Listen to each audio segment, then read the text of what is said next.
আসসালামু আলাইকুম। কেমন আছেন সবাই? আজ আপনাদের সাথে শেয়ার করব একটি ডিম এবং সামান্য কিছু উপাদান দিয়ে মজার একটি বিস্কুট তৈরির রেসিপি। প্রথমে একটি ডিম ফেটিয়ে নিয়ে তার মধ্যে হাফ কাপ চিনি দিয়ে চিনিটা গলে যাওয়া না পর্যন্ত ভালো করে বিট করে নিব। এরপর দিয়ে দিব হাফ চা চামচ লবণ। সাদা তেল দিব ৩ টেবিল চামচ।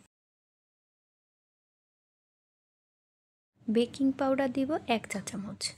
আমার মতো যাদের ডিমের গন্ধ পছন্দ না তারা হাফ চা চামচ ভ্যানিলা এসেন্স ব্যবহার করব।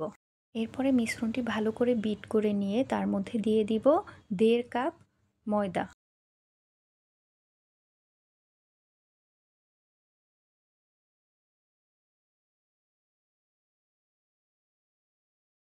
হাতের সাহায্যে সামান্য তেল এবং প্রয়োজন মতো ময়দা ব্যবহার করে সফট একটি ডো তৈরি করে নেব। এরপরে পছন্দ মতো ডিজাইনে বিস্কুট তৈরি করে নিন।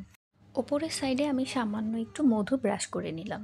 এরপরে আগে থেকে কুচি করে রাখা বাদাম বা যে কোনো বাদাম দিয়ে ডেকোরেশন করে নিলাম। এখন বিস্কুটগুলো বেকিংয়ের জন্য পুরোপুরি তৈরি।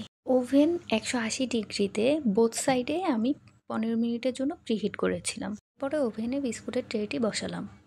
১৮০ ডিগ্রিতে ২০ মিনিটের জন্য নিচের দিকে বেক করার পরে ১০ মিনিটের জন্য উপরের দিকে বেক করতে হবে। তৈরি হয়ে গেল মজাদার একটি বাদাম বিস্কুট। আমার ভিডিওটি ভালো লাগলে প্লিজ আমার চ্যানেলটিকে সাবস্ক্রাইব করুন, লাইক এবং কমেন্ট করুন। ধন্যবাদ।